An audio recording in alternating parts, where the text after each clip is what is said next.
გიხდით ჩვენთან მოგზაურობისთვის და პირველ რიგში გვინდა გკითხოთ რაბათის კომპლექსთან დაკავშირებით, ვინაიდან ბოლო დღეებში საკმაოდ ხმაურით მიმდინარეობს ამ კომპლექსის ირგვლივ საუბარი.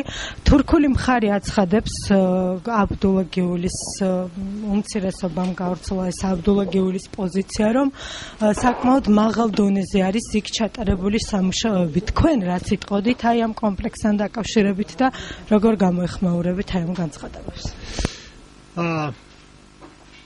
მოგესალმებით. მე ვიტყოდი ახლობით იმას, რაც უნდა თქვას იმ ადამიანმა და იმ ადამიანებმა, ვისაც რა ნახი აქვს ეს კომპლექსი. ეს არის მართლაც კარგად ჩატარებული რესტავრაცია, რეაბილიტაცია, მე ვიტყოდი, იმიტომ რომ ვისაც რა ნახი აქვს ეს კომპლექსი მანამდე და რესტავრაციის შემდეგ, ცვლილება არის ძალიან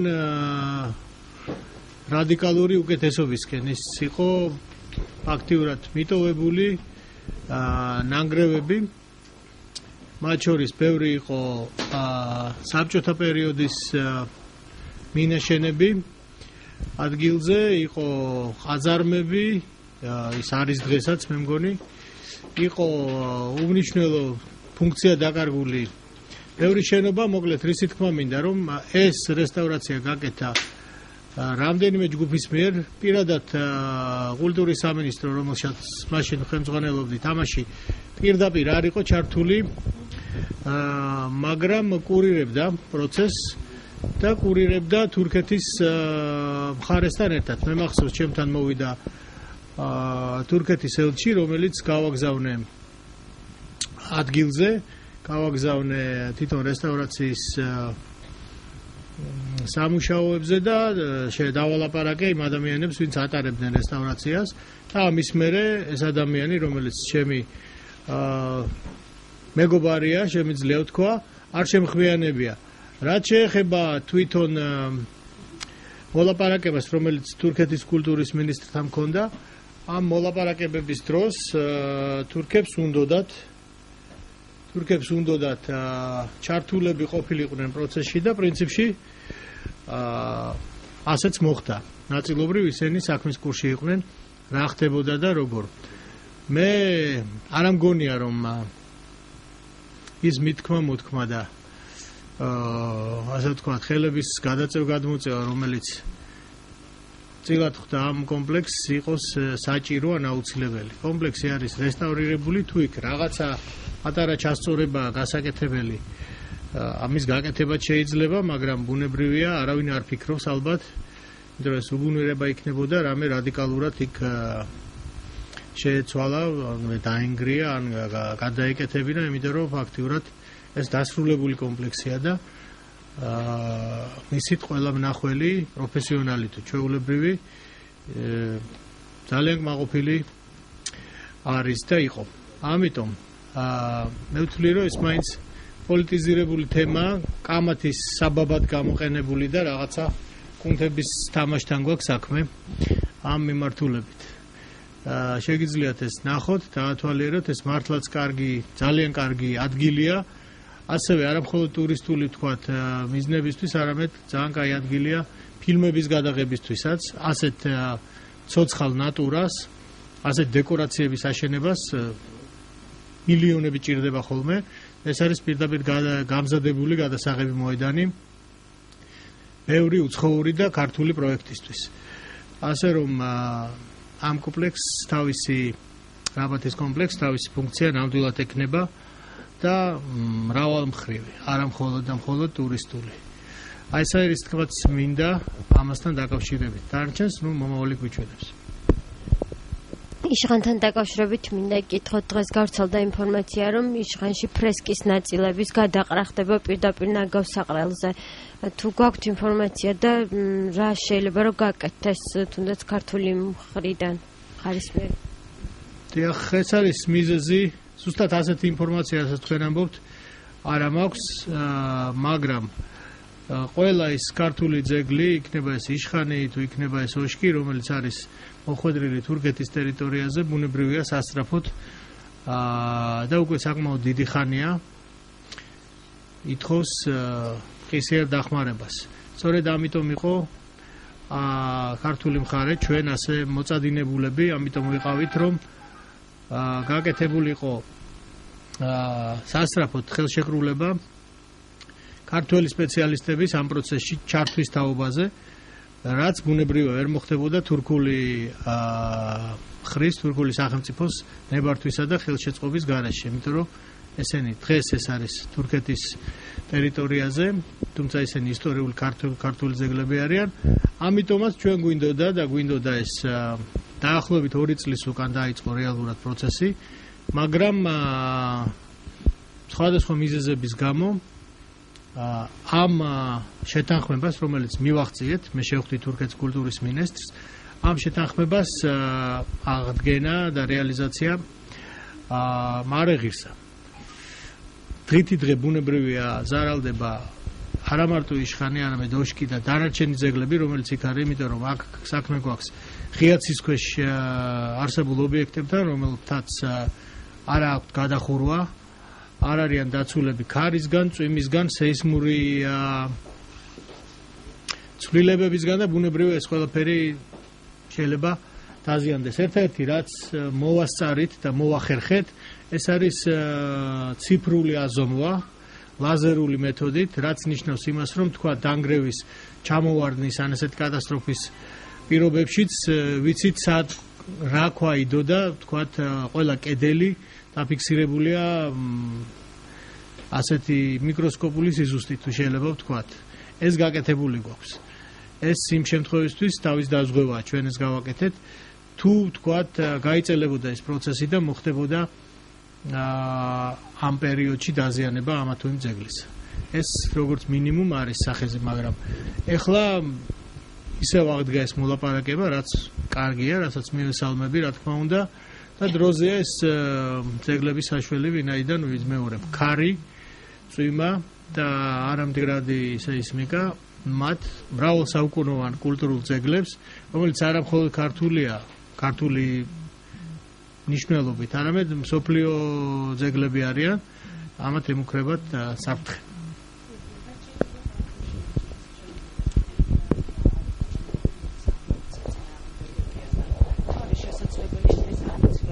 იმისთვის რომ ქართული კულტურული ძეგლების რესტავრაცია მოხდეს, თუ მეჩეთის მშენებლობის გარეშეც არის რაიმე ფორმა, რის შეიძლება ვთქვათ ეს პრობლემა. იმ მოლაპარაკებებზე, რომელშიც მეც ვიღებდი მონაწილეობას, თურქული მხარე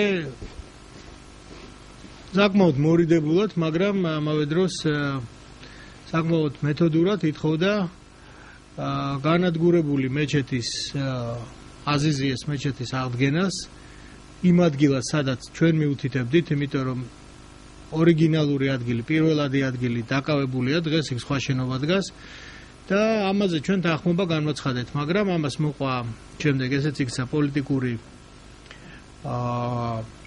დავის საგნად და ამანაც შეაფერხა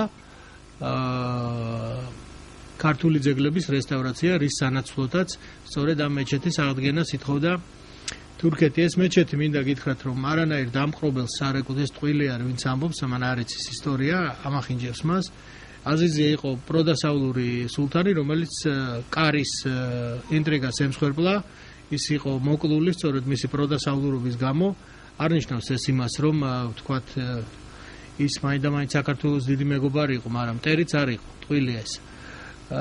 მისი სახელობის შენობა იყო ხის მეჩეთი, პატარა საკმაოდ ფოტოები არსებობს, შეგიძლიათ ნახოთ, ინტერნეტშიც არის აზიზიეს ფოტო და ეს არის საკმაოდ პატარა მეჩეთი. ჩვენ გეგმავდით ასეთი მეჩეთის გახსნას ოღონდ ფუნქციის გარეშე. ეს იქნებოდა კულტურული ცენტრი. ეხლანდელ მოლაპარაკებაში უკვე ფუნქციონირებს, უпростоრეთ ფიგურებს მეჩეთი, რომელიც იფუნქციონირებს საკულტო დათვირთვით. ასეთი რაღაცა ჩვენთან არ იყო. მე ამაში ვერ ხედავ პრობლემას, იმიტომ რომ სალოცავია ბოლოს და ბოლოს ჩვენი მუსლიმი თანამოქალაქეების და მეჩეთები ბევრია აჭარაში და მე არ მაქვს იმის შიში, რომ თქვათ ეს ერთი მეჩეთი დააზიანებს საქართველოს ინტერესებს. აი ეს არის ამ წუთას ჩემი შეხედულება ამ საკითხს.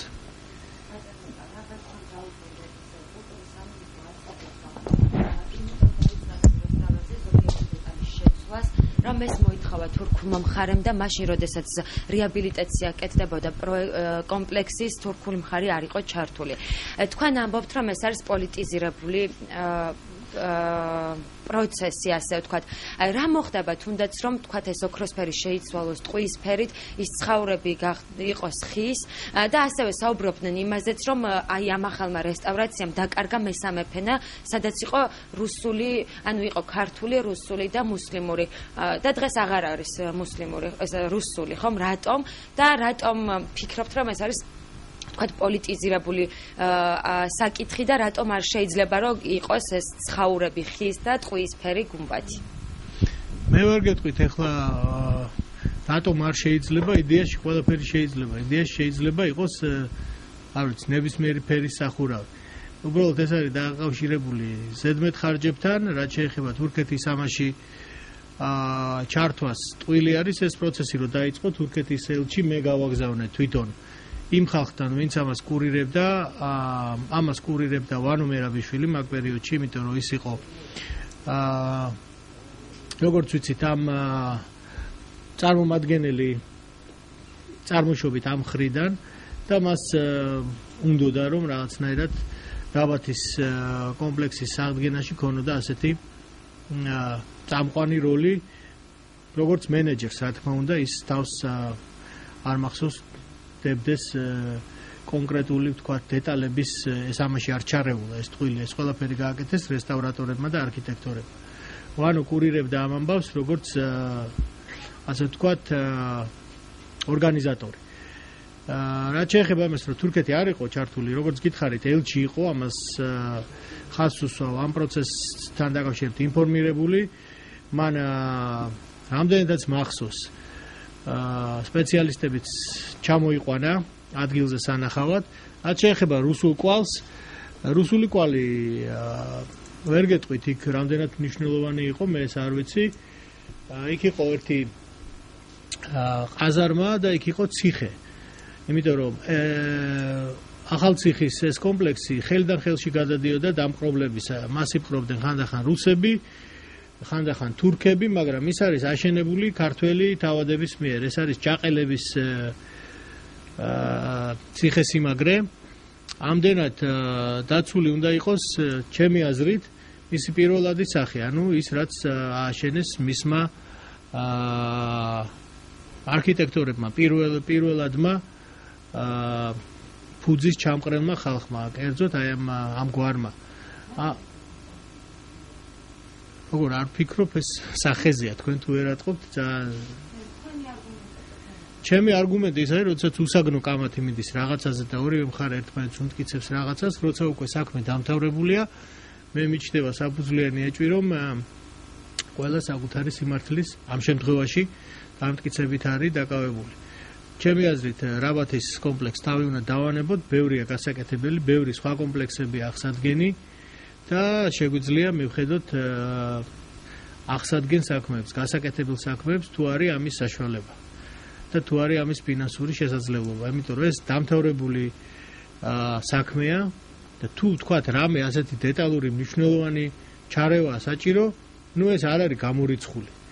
შეიძლება ესეც მოხდეს, მაგრამ ამას უნდა მართლა აუცილებლობა ამისა უნდა კარგად ჩანდეს. მე ამ წუთას ამას ვერ ვხედავ. აი ეს არის. სპეციალისტები საუბრობენ იმ შესახებ, რომ ამ ციხემ რესტავრაციის შემდეგ მიიღო ფსევდო მავრიტანული სტილი. საიდან მოვიდა ეს სტილი? ეს კითხვა გაუცემელი დარჩა კულტურის სამინისტროში გამართულ აი იმ შეხვედრაზე, რომელიც ეძღვნებოდა რაბათს და საერთოდ აი რამდენად კარგად აღდგა აი ეს საკითხი. ნუ რას ნიშნავს ფსევდო მავრიტანული სტილი? მაშინ თბილისის პალიაშვილის სახელობის ოპერას და ოპერის და ბალეტის თეატრსაც ესეთი ფსევდო მავრიტანული სტილი აქვს. ესეც სტილშია გაკეთებული. ამაში აფერ დანაშაულებრივი არ არის. ვერ გეტყვით, არ ვიცი ახლა რაც შეეხება ხელოვნებაცოდნეებს, ამდენი ხელოვნებაცოდნეს არსებობს, იმდენი განსხვავებული აზრია მერწმუნეთ ამ ხალხთან გამოცდილების ურთიერთობის დიდი გამოცდილება აქვს. ყველას თავის შეხედულება აქვს და ეს კამათები მათთან შეიძლება გაგრძელდეს წლები და წლებიც გრძელდება ხოლმე. მაგალითად, ყველა რესტავრაციაზე, რომელიც გაკეთებულა, დღემდე მიდის ლაპარაკი. თქვათ აი სიქსტის კაპელაზე. დღესაც არის აბსოლუტურად შეურიგებელი ორი ბანაკი წამყვანი სპეციალისტებისა ხაზს უსვავ, ვინც ამბობს, რომ ის ფერი, რომელიც რესტავრაციის მერე მიიღო სიქსტის კაპელამ, არ იყო ის ფერი, რომელიც იგულისხმა მიქელანჯელო.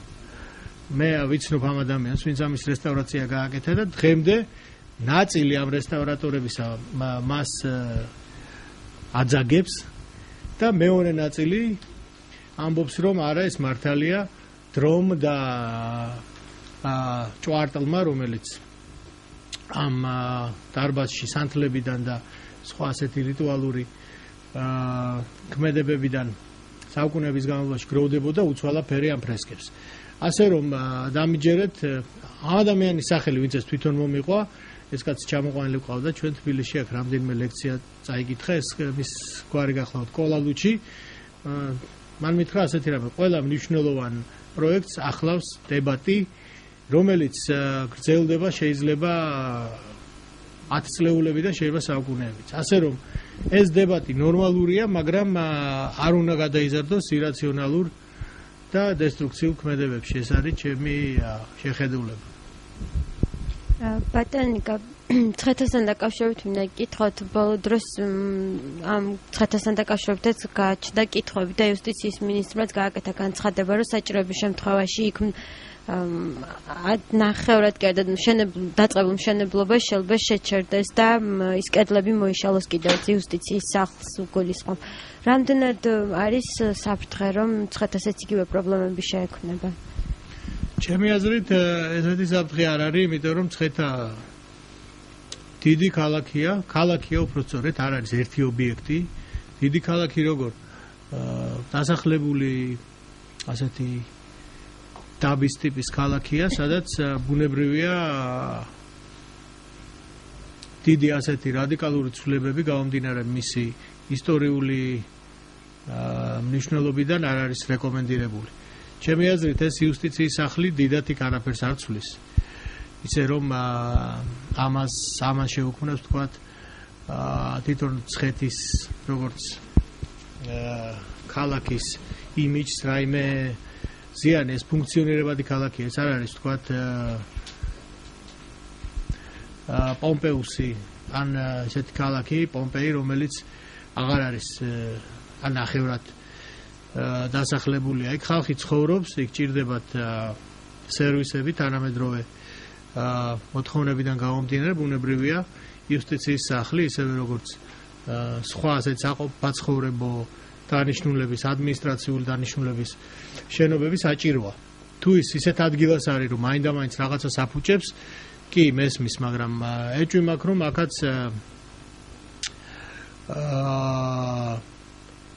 ჯინიანობასთან გვაქვს საქმე.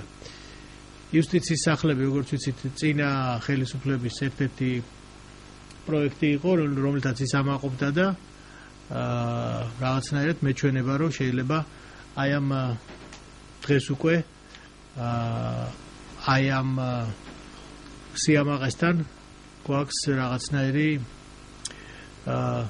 ბრძოლა გამართული. ეს თუ ესეა, ძალიან ცუდია.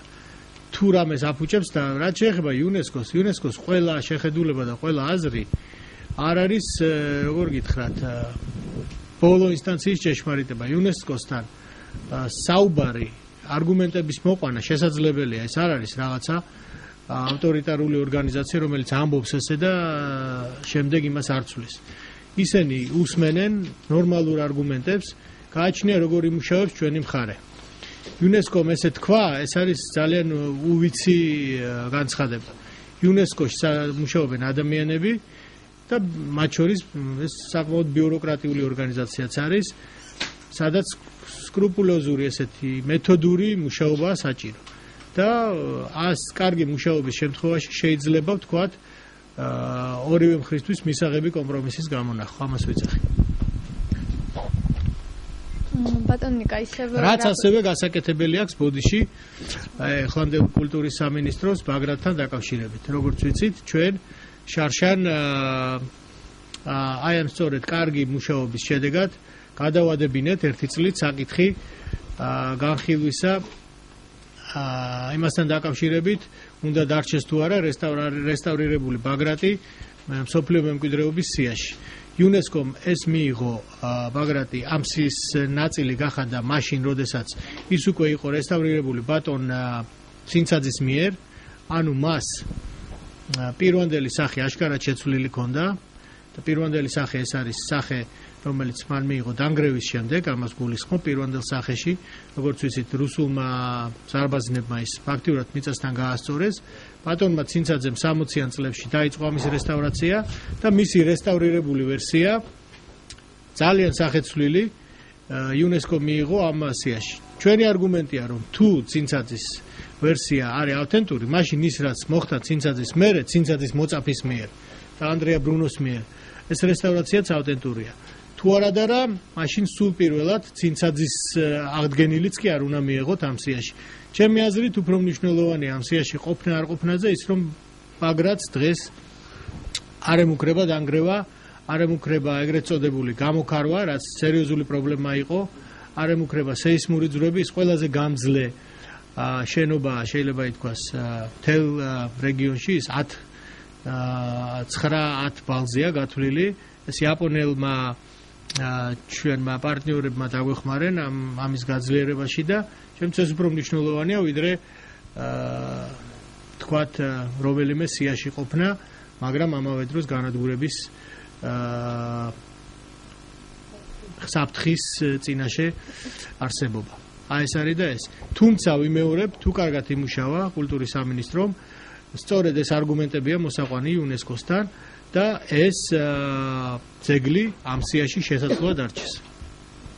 ბატონო ნიკა, გასული წლის დეკემბერში ახალციხის მუნიციპალიტეტის გამგეობა დაინტერესდა აღნიშნული პროექტით, ანუ დაინტერესდა და თქვა ესეთი რაღაცა, რომ ჩნდება კითხვის ნიშნები და ერთ-ერთ თემად დაასახლა ესეთ რაღაც, რომ 16 აგვისტოს მოხდა რაბათის ციხის გახსნა, მაგრამ 19 სექტემბერს დარეგისტრირდა და იყო თუ არა რამე დარღვევა და თქვენ რას გეტყვით ამის შესახებ, ან მართალია თუ არა, რომ ერთი თვის შემდეგ მოხდა დარეგისტრირება? ვერ გეტყვით, ამაზე ინფორმაცია არ მაქვს, მართალი გითხრათ, არაფერი ეგეთი არ მაგონდება. კარგით, მადლობა.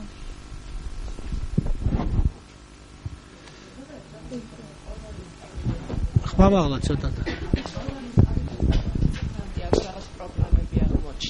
ახალმა ხელისუფლებამ და მიდის საუბარი იმაზე, რომ თქვა ცხეთაზე პრობლემებია, რაბათზე პრობლემებია, ბაგრატზე პრობლემებია. ანუ ზოგადად თავშივე არ იყო ეს პრობლემები გააზრებული თუ მართლა მხოლოდ პოლიტიკური? ვერ გეტყვით ახლა, მე არ მინდა ხო ხვდებით, არ მინდა მოვიქცე მაცავით და დავინახო მაინდა-მაინც ცუდი. მაგრამ ჩემი აზრით ამაში პოლიტიკის ბაცილა, ასე ვთქვათ, ურევია. ეს არის პროექტები, რომელთაც ამაყობდა წინა ხელისუფლება და ეხლა ახალი ხელისუფლება, ჩემი აზრით, ყოველ შემთხვევაში ეს ამას გავს, დაკავებულია იმით, რომ რაღაცნაირად დააკნინოს ეს მიღწევები და ეს გამოაჩინოს, რომ ეს საამაყო პროექტები არც თუ ისე საამაყო ყოფილა. ეს არის და ეს არ არის კეთილგონიერი გადაწყვეტილება. ისევე როგორც ბევრი სხვა რამე. ასე რომ დაამთავრეთ? არა, დაიშალენ და იმიტომ. მე არ მეჩქარება, შეგიძლიათ ცოტა ხანი კიდევ ვილაპარაკო. ეს ნახევრად პოლიტიკური საკითხია. რუსეთ-საქართველოს ურთიერთობებზე მინდა კითხოთ. ბოლოს რამდენიმე კონცერტი გაიმართა, ერისიონი ესტუმრა რუსეთს, ასევე ჩავიდა ანსამბლი რუსთავი. ამ ფაქტებს მოყვა ორაზროვანი შეფასებები. პირადად თქვენი აზრი მაინტერესებს, რამდენად რეალური შედეგის მომტანია მსგავსი ქმედებები, ნიშნავს თუ არა ქართველების მხრიდან თავის დახრა და ბოდიშის თხოვა, როგორც ეს შეფასდა გარკვეული პოლიტიკური წრეებიდან და კიდევ მინდა შეაფასოთ თუ შეიძლება 2000 ხუხაშვილის მიერ გამოქვეყნებული განცხადება 2008 წლის ომის შემდეგ 3 თვეში ვაშაძის მიერ გაგზავნილი თხოვნა რომ იქ ჩატარებულიყო კონცერტები. კი ბატონო, აი ოპერატორები რომ დაალაგდებიან და მოძრაობა აღარ იქნება, მაშინ სიამოვნებით. პირველი კითხვა ეხებოდა ბოდიში შემახსენეთ რას? ერისიანი და ხო, ну, ეს ჩემთვის ეს ცალსახაა, თუმცა იმ პერიოდში, როცა მუშაობდი კულტურის სამინისტროში, ეს პოზიცია არ დამიმალია, მაგრამ არასოდეს არავისთვის არ მოგვითხოვია, ან აგვიგრძალია სადმე კონცერტის ჩატარება. მაგრამ ასევე არ აგვიგრძალია ჩვენი თავისთვის აზრის გამოთქმა, რასაც დღესაც სიამოვნებით ვაკეთებ. ჩემი აზრით, იმ ქვეყანაში, რომელიც არის შენი ქვეყნის ოკუპანტი და არის აშკარად არაკეთილმოსურნე, რბილად რო ვთქვათ, საქართველოს წარმატების, დამოუკიდებლობის, ერთიანობის მიმართ, რუსეთი იგულისხმება ამ ქვეყანაში ყველანაირი ასეთი ღონისძიება მიმაჩნია, როგორ გითხრათ, გაფლანგულ დროთ და საკმაოდ უთავმოყარეო აქტად, იმიტომ რომ იმ ქვეყანაში, სადაც არის პუტინის მიერ დაწესებული თამაშის წესები, სადაც არის ღიად ავტორიტარული რეჟიმი, იმ ქვეყანაში, სადაც ხალხს თავის მთავრობაზე არანაირი გავლენა არ აქვს, ყველა ასეთი აქცია, იქნება ეს კონცერტი, იქნება ეს გამოფენა თუ სხვა, მოინათლება საქართველოს მხრიდან, გარწმუნებთ, სხვათ არაფრად თუ არა აღიარებად ჩვენი ჭყალებში ეგრეთ წოდებული ცოდვების და რაღაცნაირად ასეთი უღირსი ქედის მოხრად დღევანდელი რუსული სახელმწიფოს წინაშე. არ არის რუსეთი ქვეყანა, ვის ხალხთანაც მუშაობა ჩვენ მოგვიტანს რაიმე შედეგს სასიკეთო მიმართულებით, რადგან ხალხი არანაირ ფაქტიურად ნულოვან გავლენას ახდენს პუტინის საგარეო პოლიტიკაზე. ეს არის ვიმეორებ ასეთი როგორ გითხრათ კაპიტულანტური ნაბიჯი ნამდვილად, მაგრამ როდესაც ეს არ ხდება სახელმწიფოს მხრიდან, ბუნებრივია ეს ეხება იმ ადამიანებს, ვინც ამას აკეთებენ. ჩემი აზრით ის რომ ჩვენ რუსებს უყვარვართ ზოგადად, ეს არის რაღაცნაირი თავის გამართლება საკმაოდ უნიჭო.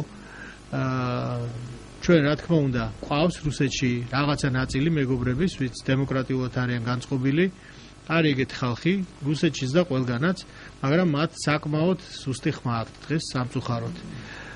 მით უმეტეს კრემლის დარბაზებში ისინი არ ზიან.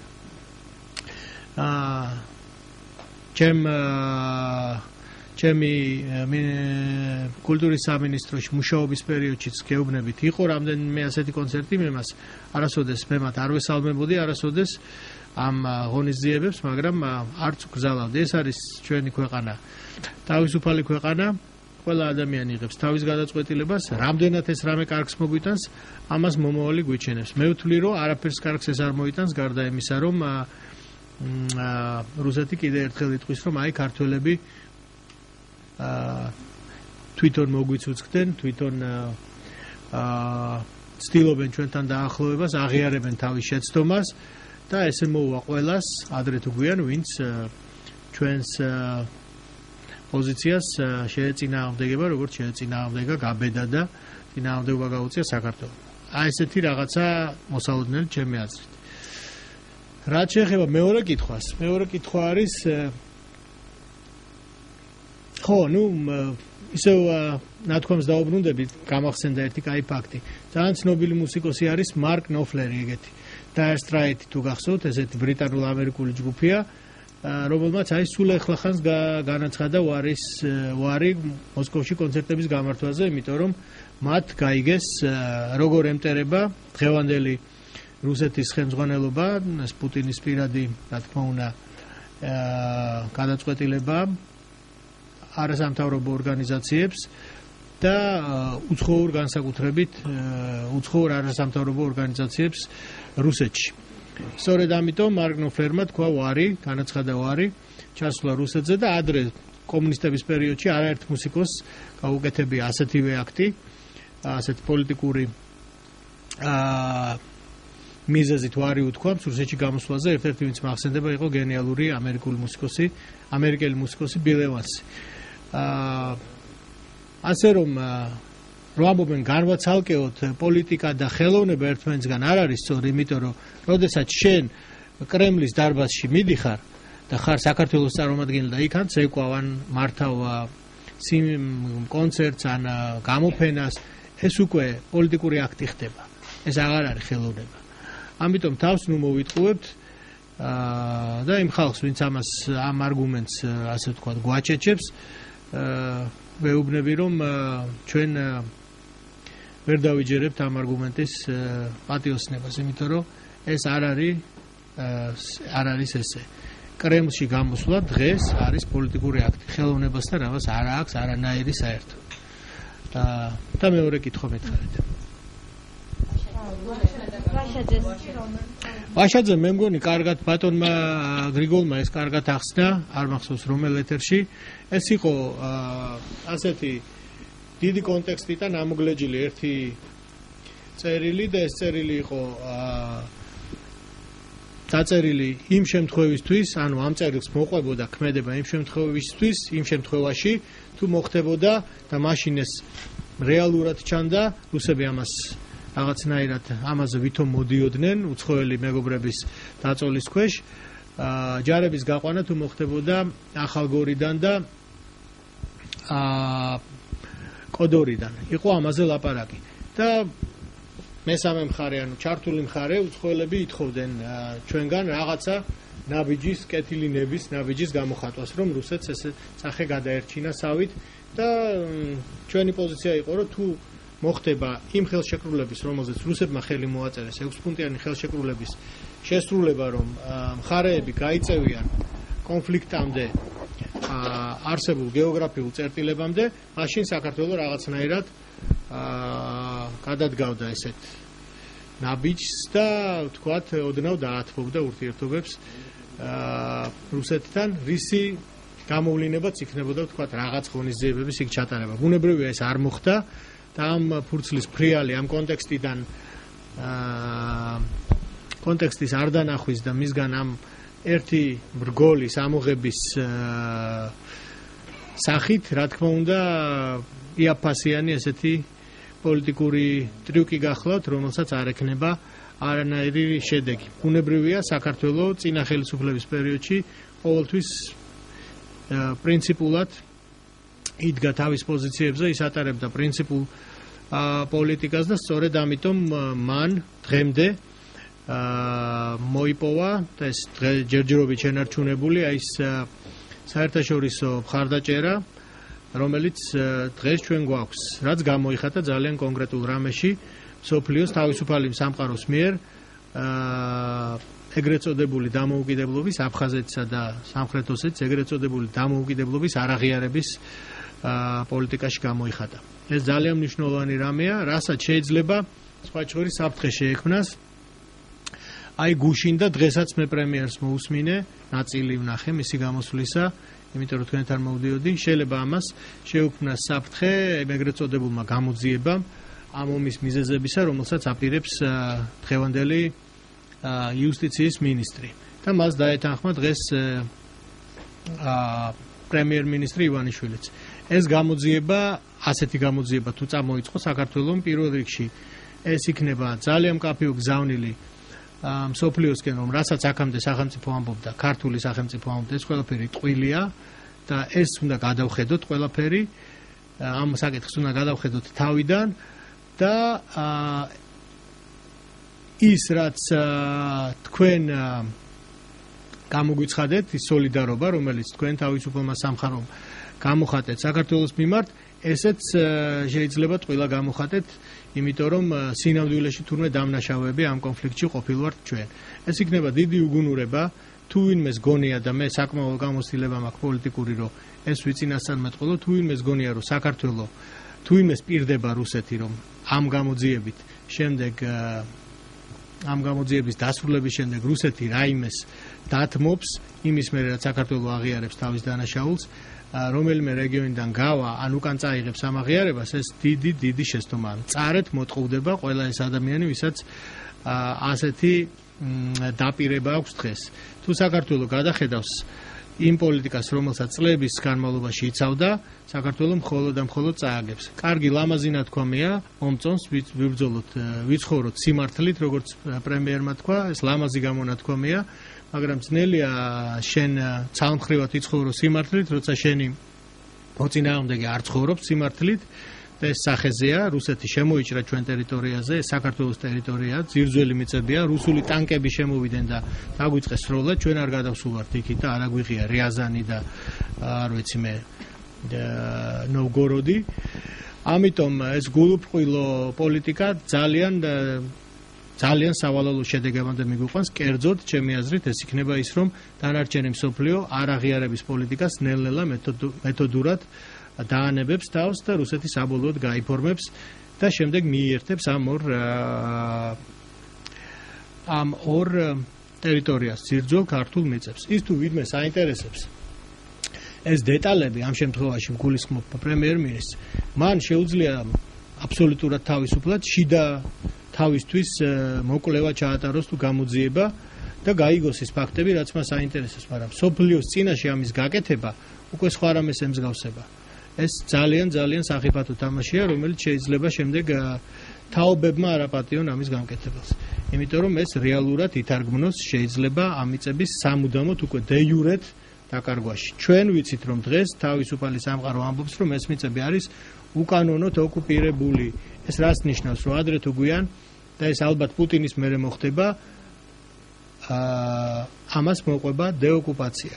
ეს გარდაუვალია. რუსებს ჰქონდათ ასე ოკუპირებული, როგორც ვიცით, ბალტიისპირეთის სახელმწიფოები და თავისუფალი სამყარო არ აღიარებდა მათ საბჭოთა კავშირის ნაწილად და ამას დაჭირდა, 10 წლეულები დაჭირდა, მაგრამ ბალტიისპირეთი განთავისუფლდა. რუსებს ჰქონდათ ასევე ოკუპირებული ნახევარი ევროპა. ამას დაჭირდა 10 წლეულები, მაგრამ იქიდანაც წავიდნენ. ამჯერად აქიდანაც წავლენ, ოღონდ მანამდე ჩვენ უნდა გავატაროთ გონიერი და პრინციპული პოლიტიკა. არ შეიძლება ჩვენ ვენდოთ მტერს, ვინც 1000-ჯერ მოატყუა საქართველოს. დაწყებული გიორგიევსკის ტრაქტატიდან დამთავრებული დღემდე რუსეთის და საქართველოს ურთიერთობა არის ცალმხრივი მოტყუების რეჟიმში წარმართული ურთიერთობა. რუსებმა მოგვატყუეს ასევე ძალიან ვერაგულად აფხაზეთის კონფლიქტის დროს, როდესაც მთელი სამხედრო ტექნიკა გამოაყვანეს საქართველოს და შემდეგ ფაქტიურად ხელცარიელ ქართულ მოსახლეობას მიუქციეს დაქირავებული რაზმები და საკუთარი გადაცმული, ასე ვთქვათ, ჯარი და ხანდახან არც თუ ისე შენიღბული ჯარიც.